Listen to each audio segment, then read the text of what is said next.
Ya, shalom. Saudara-saudaraku yang terkasih dalam Tuhan Yesus Kristus, kembali lagi.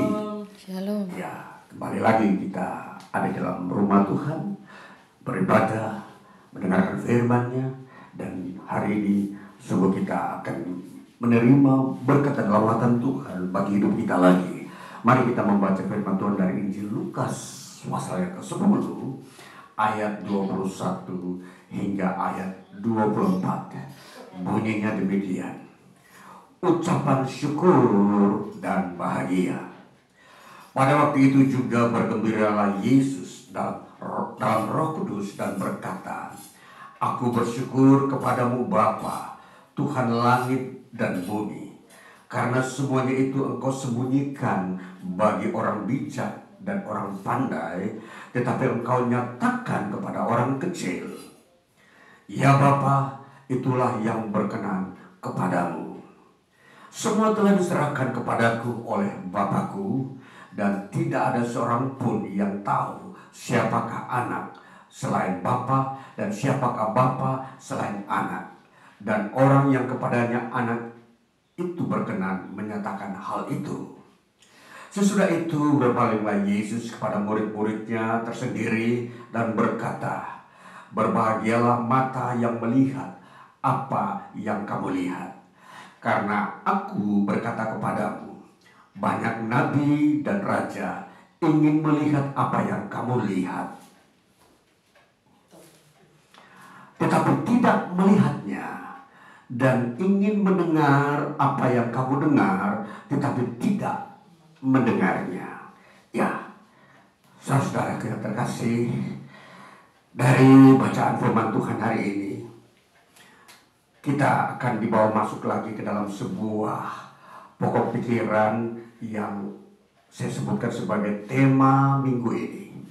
Maka tema dari bacaan firman Tuhan ini ialah kedatangan kerajaan Allah. Saudara-saudaraku yang terkasih, di dalam kesempatan di mana Tuhan Yesus menyatakan kuasanya selama pelayanannya.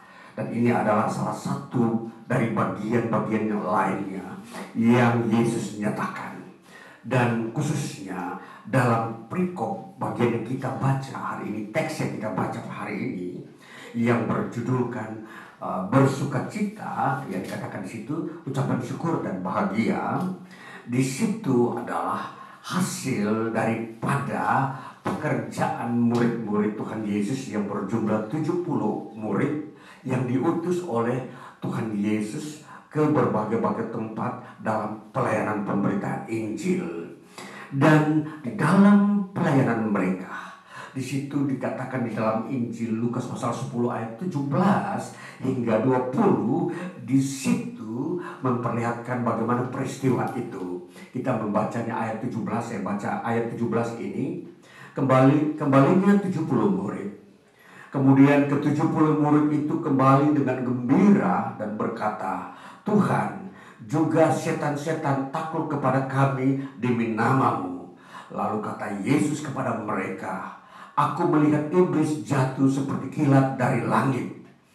Sesungguhnya aku telah memberikan kuasa kepada kamu untuk menginjak ular dan kalajengking, dan kuasa untuk menahan kekuatan musuh, sehingga tidak ada yang akan membahayakan kamu. Namun demikian, janganlah bersukacita karena roh-roh itu takluk kepadamu, tetapi bersukacitalah karena namamu ada terdaftar di surga. Inilah saudara-saudara yang menjadi alasan kenapa Yesus di situ sangat bergembira dalam Roh Kudus di dalam peristiwa yang telah terjadi itu.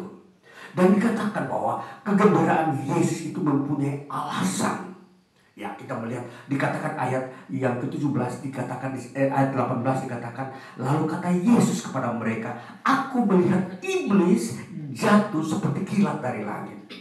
Yesus melihat iblis jatuh seperti kilat dari langit. Saudara, ini sesuatu tanda yang memang diperlihatkan dalam Injil, bagaimana iblis itu kalah. Ya. Iblis itu telah dilemahkan kuasanya oleh kuasa Yesus. Itulah sebabnya tema di bagian ini adalah kedatangan kerajaan Allah.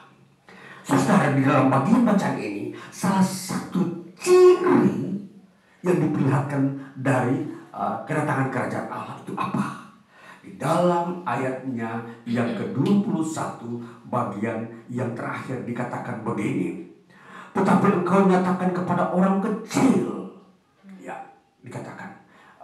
Ayat sebelumnya saya baca dulu. Aku bersyukur kepadamu Bapa, Tuhan langit dan bumi, karena semuanya itu engkau sembunyikan bagi orang bijak dan orang pandai.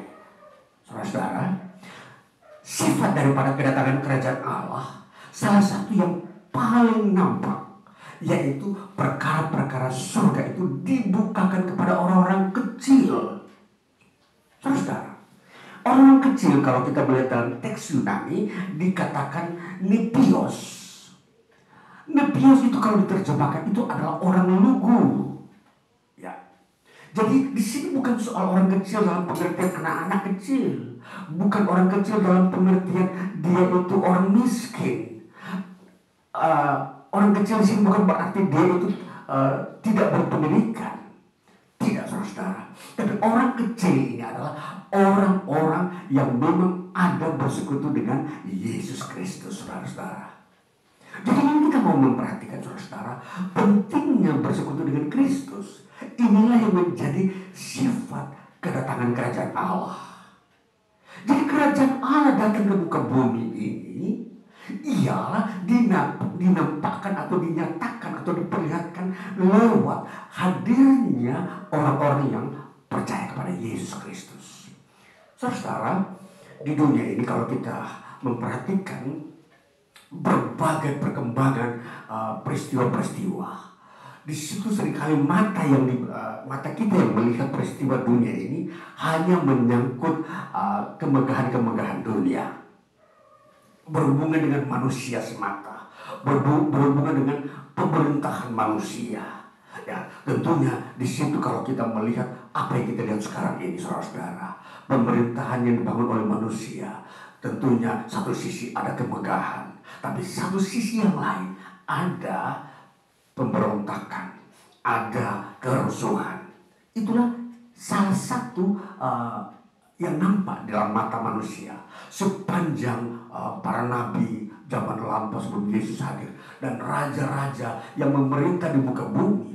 Dikatakan mereka melihat yang hanya ada adalah di mana manusia membangun, namun satu sisi manusia mengalami juga keruntuhan-keruntuhan yang saling memberontak melawan satu dengan yang lain. Itu nampak mata secara akal manusia dan mata fisik manusia di muka bumi.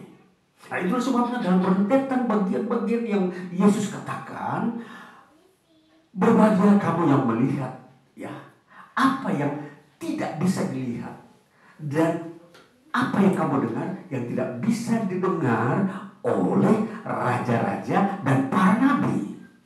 Saudara, jadi para nabi dan raja itu ingin melihat dan mendengar bagaimana kerajaan Allah itu datang. Jadi saudara, kerajaan Allah ini sesuatu yang sangat-sangat diimpikan oleh para nabi. Kerajaan Allah itu ingin dilihat dan dirasakan oleh para raja. Kenapa saudara? Karena kerajaan Allah itu dia menceritakan atau berisi tentang kemenangan atas setan. Kerajaan Allah itu berpihak kepada manusia yang melepaskan manusia dari belenggu setan. Itulah yang menjadi apa yang disebut impian dan cita-cita para nabi dan para raja pada masa-masa sebelum Yesus lahir. Jadi ini saudara, apa yang Yesus ungkapkan tentang peristiwa kedatangan kerajaan Allah itu diwarnai dengan kehadiran Yesus. Jadi sesungguhnya ketika Yesus datang di muka bumi dan memberitakan Injil kerajaan Allah, di situ disitulah mulainya kerajaan Allah ada di bumi.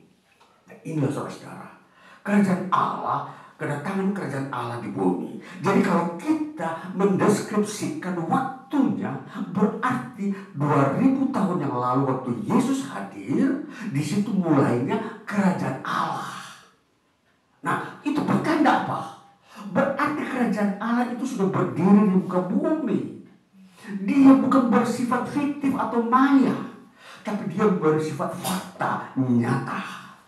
Dan salah satunya fakta nyata adalah berdirinya gereja. Gereja itu adalah orang-orang yang dipanggil Tuhan bersekutu bersama Yesus Kristus, bersekutu di dalam Kristus Yesus Tuhan. Dan disitulah kehadiran kerajaan Allah di tengah mereka. Nah, jadi saudara, kalau kita melihat bahwa kerajaan Allah sudah hadir di muka bumi, itu berarti usianya juga sudah mengikuti usia Masehi ini. Jadi kerajaan Allah itu setelah Yesus hadir itu bersifat realistis, nyata.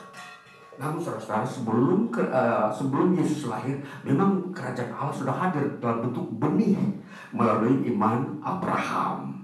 Jadi ini kalau kita memperhatikan bahwa sesungguhnya yang dinantikan oleh orang-orang beriman, yaitu bagaimana kerajaan Allah itu menjadi nyata, di mana tokohnya di dalamnya yang membangun kerajaan Allah itu adalah Tuhan Yesus Kristus. Nah, ini saudara-saudara kita perhatikan.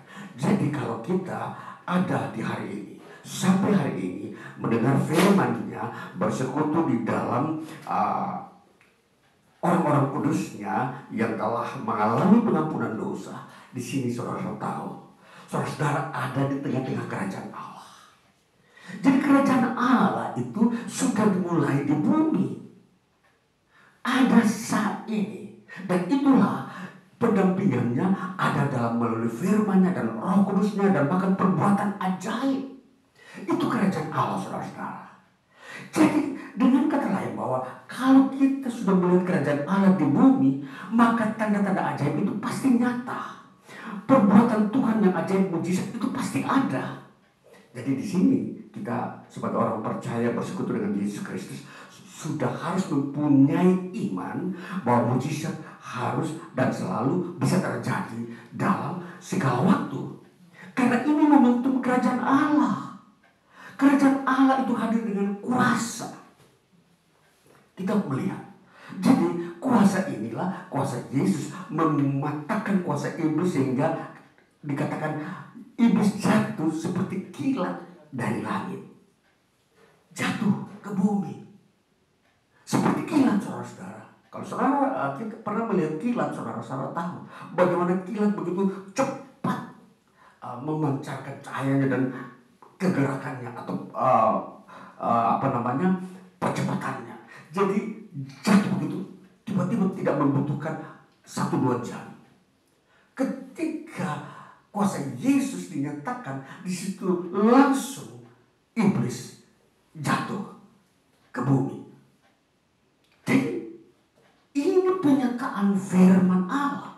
Yesus melihat iblis jatuh ketika murid-muridnya mengusir setan di dalam nama Yesus di tengah-tengah masyarakat yang kerasukan setan. Ini saudara-saudara, ini yang menjadi catatan bagi kita bahwa kedatangan kerajaan Allah itu di antara orang-orang yang percaya. Yang percaya datang bersekutu dengan Yesus Kristus. Ini saudara-saudara yang terkasih. Ini yang disebut orang-orang kecil. Bukan orang-orang pandai dan orang-orang cerdas. Saudara, kalau kita mau membedakan antara orang cerdas dan orang kecil, tentunya ada perbedaan, saudara. Orang-orang cerdas tentunya di situ selalu mengandalkan apa yang disebut logika manusia, ilmu pengetahuan manusia. Jadi semua akal manusia ini dipakai. Sedangkan orang-orang kecil apa yang dipakai? Dia hanya mengandalkan pengharapan iman, percayanya kepada Yesus. Jadi Yesuslah menjadi sumber utama terjadinya kuasa. Jadi Yesus datang membawa kuasa, bukan membawa ilmu pengetahuan. Saudara, banyak tokoh ilmu pengetahuan di dunia ini yang menciptakan ilmu pengetahuan. Seperti Newton, dia menciptakan ilmu energi. Bagaimana penemu-penemu ilmu-ilmu matematika itu manusia. Tapi Yesus datang bukan membawa ilmu pengetahuan, saudara-saudara. Yesus datang membawa supaya ada iman di antara manusia, bahwa itulah kerajaan Allah. Jadi kerajaan Allah itu hanya berhubungan dengan iman, tidak ada unsur ilmu pengetahuan di dalamnya. Jadi kerajaan Allah bukanlah kerajaan manusia. Kerajaannya Tuhan, di mana di situ ada iman, di situ ada kuasa Tuhan yang memerintah.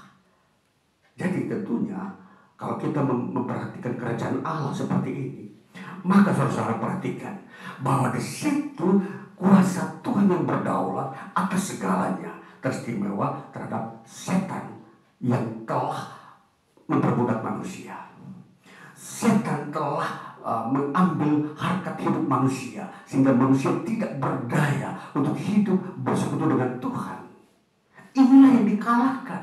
Jadi kerajaan Allah datang bukan mengajarkan bagaimana percaya kepada Yesus, tapi kerajaan Allah datang mengatakan kuasanya sungguh-sungguh bahwa iblis dikalahkan. Itu kuasa, saudara-saudara. Jadi bukan teori. Kerajaan Allah tidak datang ke bumi untuk mengajarkan teori bagaimana masuk kerajaan surga. Tidak, saudara-saudara. Tapi kerajaan Allah menyatakan fakta kuasanya bahwa iblis telah dikalahkan dan membuat namamu terdaftar di surga. Dikatakan ayat 20, dikatakan, namun demikian janganlah bersukacita karena roh-roh itu takluk kepadamu, tetapi bersukacita karena namamu ada terdaftar di surga. Jadi kerajaan Allah datang ke bumi ini untuk mencatat nama saudara. Dia datang ke bumi untuk memperlihatkan bahwa inilah pribadi Allah yang membawa kerajaannya di bumi. Maka siapa yang menerimanya didaftarkan namanya. Jadi itu saudara-saudara. Jadi tidak ada satu unsur ilmu pengetahuan di dalamnya. Kerajaan Allah tidak mengajarkan ilmu alamiah. Kerajaan Allah tidak mengajarkan ilmu antariksa. Tapi kerajaan Allah mengajarkan bagaimana saudara masuk surga, bagaimana saudara layak terdaftar dalam kerajaan surga, dalam hidup yang kekal. Ini yang membuat perbedaan, saudara-saudara, kerajaan Allah dengan kerajaan dunia ini. Jadi kita harus memahami bahwa kita sudah ada dalam kerajaan Allah ketika kita percaya Yesus Kristus. Janganlah meninggalkan itu, karena ini kerajaan kekal. Dunia ini sementara. Siapapun manusia di muka bumi, dia hidup hanya dibatasi oleh usia. Setelah itu, dia akan menuju kepada dunia kekekalan. Jadi perhatikan, berarti kerajaan Allah itulah yang diutamakan daripada kerajaan dunia. Ini yang kita harus perhatikan. Jadi kita mau memperhatikan bahwa dikatakan bahwa orang-orang kecil inilah yang telah melihat peristiwa kerajaan Allah. Nah, kalau kita melihat peristiwa kerajaan Allah yang dilihat, itu berarti kerajaan Allah itu dapat dirasakan atau dilihat oleh orang-orang yang percaya ini. Jadi kita tidak boleh bisa dipalsukan oleh para pengajar-pengajar sesat yang mengajarkan bahwa kerajaan Allah ada di utara, ada di selatan, ada di berbagai-bagai penjuru dunia. Tidak ada, saudara-saudara. Itu ilmu pengetahuan manusia. Karena kerajaan Allah hanya satu, yaitu ketika kamu percaya kepada Yesus Kristus, di situ kamu sudah mendapatkan kerajaan Allah. Nah, jadi ini saudara-saudara, jadi ini yang menjadi kunci untuk pemahaman bagi kita, bahwa mencari kerajaan Allah tidak ada di tempat lain, hanya dalam Yesus Kristus, karena Dia sudah datang membawanya di tengah dunia dan tinggal diwujudkannya pada masa kegagalan. Dan ini saudara-saudara, berbahagialah saudara-saudara yang hari sampai hari ini telah percaya pada Yesus Kristus. Saudara telah berada dalam lingkungan kerajaan Allah, ada damai sejahtera. Itulah sebabnya ketika ada masalah di bumi ini, janganlah engkau menggerutu. Ketika ada krisis di bumi ini, janganlah engkau menyesali kehidupan saudara yang telah ada dalam kerajaan Allah. Punya iman, nantikanlah perbuatan mujizat Tuhan. Karena di dalam kerajaan Allah yang ada hanyalah kuasa Tuhan. Mujizat, tidak ada yang lain. Jadi perhatikan saudara, ciri-ciri karakter kerajaan Allah ialah kuasa Allah yang memerintah di dalamnya, bukan manusia yang memerintah. Jadi kalau Allah yang memerintah dalam kerajaannya di tengah umatnya, maka saudara tahu yang Allah kerjakan itu berdasarkan kuasa Allah, bukan manusia. Tidak ada satupun yang dikerjakan manusia dalam kerajaan Allah. Tidak ada satupun. Bahkan setan tidak bisa mengerjakan satu pekerjaan sekecil apapun dalam kerajaan Allah. Setan tidak mempunyai otoritas di dalamnya. Maka gereja adalah lingkungan di mana kerajaan Allah ada. Kuasa Allah nyata. Jadi ini saudara. Jadi kalau saudara ada di dalam lingkungan kerajaan Allah dalam gereja, ada mujizat, itu tanda-tanda bahwa Allah sedang bekerja. Dengan karunia-karunia, saudara dikaruniai mujizat kesembuhan, saudara dikaruniai berbahasa roh, saudara dikaruniai untuk memimpin, saudara dikaruniai untuk mengusir setan. Itu bagian-bagian tanda-tanda bahwa kuasa Allah yang bekerja, bukan ilmu pengetahuan. Tidak ada ilmu pengetahuan yang bisa mengerjakan hal-hal seperti ini. Nah ini saudara-saudara, itulah tanda-tanda kerajaan Allah. Maka kita melihat kedatangan kerajaan Allah ini, itu yang menjadi keyakinan atau menjadi kesungguhan hidup kita, bahwa kita tidak bisa lagi mencari hal-hal yang semu di dunia ini, karena dia sudah datang.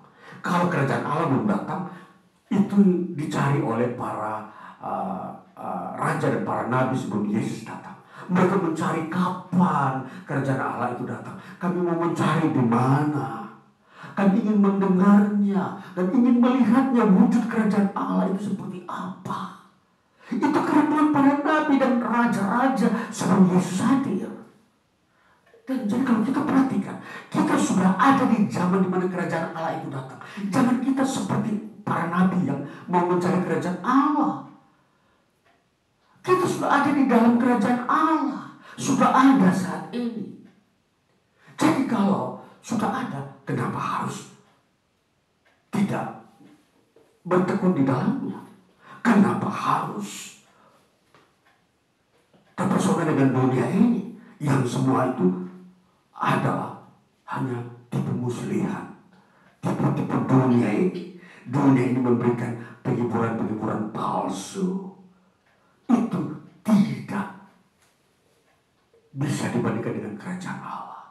Dan saudara-saudara, walaupun di dunia, di seluruh dunia ini hiruk pikuk dan penuh dengan sorak-sorai dengan hari-hari tahun-tahun yang mereka rayakan, kita tidak perlu mengambil secercah kebahagiaan itu. Kebahagiaan sudah melimpah dalam Kristus. Kita tidak perlu lagi mencari obat-obat penenang, mencari narkoba untuk membuat jiwa kita bersorak-sorai. Tidak perlu. Orang di dalam kerajaan Allah tidak dipengaruhi oleh semua yang dari dunia. Perhatikan. Jadi dikatakan kuasa itulah yang membuat kita bersuka cita. Maka perbandingan yang kita lihat dengan mata kita saat ini, kita sudah melihat bahwa damai sukacita itu sudah ada di dalam kerajaan Allah yang kita tinggal sekarang ini. Di dalam hati kita sudah ada damai sejahtera. Jadi lihat ini, yang memang ingin dilihat dan didengar oleh para nabi dan raja zaman dulu sebelum Yesus hadir, sekarang kita sudah lihat. Jadi kita yang berbahagia kalau kita memperhatikan apa yang menjadi kesaksian Yesus di dalam pernyataannya, bahwa apa yang kita lihat saat ini itu sesungguhnya dicari oleh para nabi sebelumnya, dicari oleh para raja. Soal damai sejahtera, soal menang atas setan, soal mujizat-mujizat kuasa Tuhan yang bekerja di tengah-tengah kerajaannya. Jadi saudara-saudara, jadi secara apa yang Tuhan sampaikan, maka kerajaan Allah itu sudah ada di bumi, tinggal menantikan perwujudan kekekalannya, yaitu di mana di situ tidak ada lagi dosa dan penyakit, di situ tidak ada lagi kematian, yang ada hanyalah hidup kekal. Ini saudara-saudara. Jadi kerajaan Allah itu seperti itu sifatnya. Kerajaan Allah itu sifatnya kekal, bahagia, penuh kemuliaan dan kuasa Allah, di mana Allah yang menciptakan langit dan bumi ini, Dia juga menciptakan kehidupan. Kuasanya itulah yang ada di tengah-tengah kerajaannya. Jadi kita manusia, kita hidup di dalam kuasa Tuhan. Maka ini saudara, kita memperhatikan sifat-sifat kerajaan Allah ini yang akan menjadi pola pikir kita. Bahwa sifat kerajaan Allah itu tidaklah sama dengan ilmu pengetahuan. Semua orang boleh mempelajari ilmu pengetahuan di bumi ini, itu hanya sebatas di bumi. Tetapi kalau dia belum memiliki kuasa Allah, dia tidak bisa layak masuk dalam kerajaan Allah. Karena yang masuk dalam kerajaan Allah, orang yang memang namanya terdaftar di dalam kerajaan Allah, yaitu melalui mereka percaya pada Yesus. Ini saudara-saudara, kerajaan Allah itu kuncinya di Yesus Kristus, bukan ilmu pengetahuan, saudara-saudara. Bukan ilmu pengetahuan tentang Yesus juga. Ada orang belajar tentang, Yesus itu, ya, dia pernah datang ke bumi, tapi dia tidak pernah menerima Yesus sebagai Tuhannya. Berbeda, saudara-saudara. Menerima Yesus sebagai Tuhan itu adalah mengikuti alur yang Tuhan kehendaki. Berbeda dengan para filosofi Yunani yang mempelajari tentang Yesus. Orang-orang pandai belajar tentang Yesus, tapi mereka tidak mau percaya kepada Yesus. Banyak kritikus di dunia ini yang mengkritik tentang Yesus, tapi mereka tidak percaya kepada Yesus. Mereka berbicara tentang Yesus. Itu ilmu pengetahuan tentang Yesus yang seringkali muncul dalam ilmu kristologi.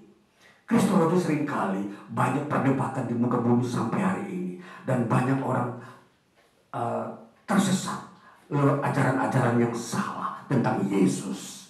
Itu berbeda, saudara-saudara. Itu bukan kerajaan Allah, tapi itu orang-orang pandai yang ada di muka bumi. Maka ini saudara-saudara, kalau kita mempelajari apa yang Tuhan Yesus bukakan kepada kita tentang kerajaan Allah, maka kerajaan Allah itu mempunyai ciri, ialah kuasa. Bukan, sekali lagi, bukan ilmu pengetahuan.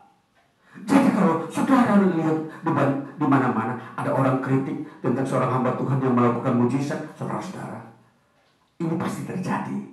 Karena ada lingkungan di mana orang pandai dan lingkungan di mana orang yang hidup dalam kuasa Tuhan, kuasa Allah dengan mujizat. Maka saudara-saudara yang diperlengkapi dengan kuasa mujizat Tuhan, jangan saudara khawatir dulu. Pasti saudara dikritik oleh orang-orang pandai. Di dunia ini orang pandai tidak pernah habis-habisnya, saudara-saudara. Orang yang selalu mengkritik Tuhan dan kuasanya ada. Maka kerajaan Allah, kalau saudara tahu, ciri khasnya adalah kuasa. Jadi hiduplah di dalam kuasa Tuhan, saudara yang sudah ada dalam kerajaan Allah. Tidak usah disisakan oleh ilmu pengetahuan yang selalu mengkritik tentang kuasa mujizat. Saudara, ini saya tegaskan hari ini bahwa kebenaran kerajaan Allah itu ada hubungan dengan mujizat. Saudara yang terkasih, saya singgung sebentar sebelum kita melihat kebenaran Allah yang lain. Kebenaran Allah itu selalu berhubungan bagaimana Allah mengalahkan iblis. Itu kebenaran. Jadi kebenaran Allah itu memang Allah berikan kepada manusia. Tetapi di dalam prosesnya Allah itu mengalahkan iblis. Itu kebenaran, saudara-saudara. Maka kebenaran itulah yang memerdekakan kita. Maka dalam Injil Yohanes katakan, kebenaran itulah yang memerdekakan kamu. Dari mana dia memerdekakan? Dari iblis. Nah ini saudara. Jadi inilah kebenaran. Jadi kalau iblis dikalahkan, itu berarti kita sudah ada dalam kebenaran. Maka kebenaran inilah membuat kita hidup kekal. Maka saudara, orang-orang yang hidup dalam kuasa Allah inilah yang namanya terdaftar dalam kerajaan surga. Bersukacitalah karena namamu terdaftar di surga. Jadi orang-orang pandai tidak terdaftar. Orang-orang yang suka mengkritik kuasa Allah namanya tidak terdaftar, saudara-saudara. Perhatikan, banyak orang pandai. Akhir zaman semakin banyak orang pandai yang mengkritik hamba Tuhan yang melayani dengan mujizat. Mereka mengatakan itu dari setan. Yesus pernah melakukan mujizat dan orang Farisi berkata itu dia kerasukan setan. Saudara-saudara, ini yang harus kita mengerti hari-hari ini. Supaya kita tidak disesatkan oleh orang pandai. Sebenarnya orang yang menyesatkan manusia di sini sebenarnya siapa? Orang pandai, orang-orang cerdas yang penuh dengan ilmu pengetahuan, yang selalu menyangkali kuasa Allah. Allah mengampuni dosa, dikatakan tidak ada pengampunan dosa. Allah membangkitkan orang mati, dikatakan tidak ada kebangkitan orang mati. Ini saudara-saudara, orang-orang pandai selalu menentang Tuhan dan firman-Nya. Mereka tidak terdaftar namanya dalam kerajaan surga.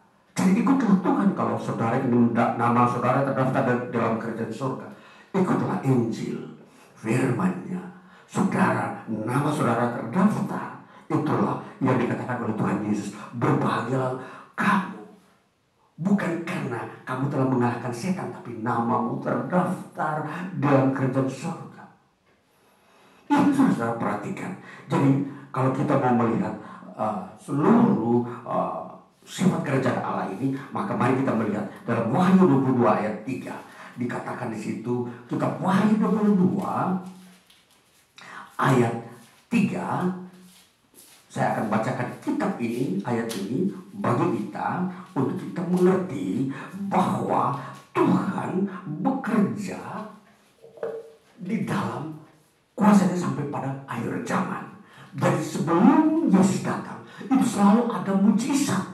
Bukan saja terjadi peperangan di mana-mana, bukan saja terjadi bencana alam di mana-mana, tapi juga ada mujizat.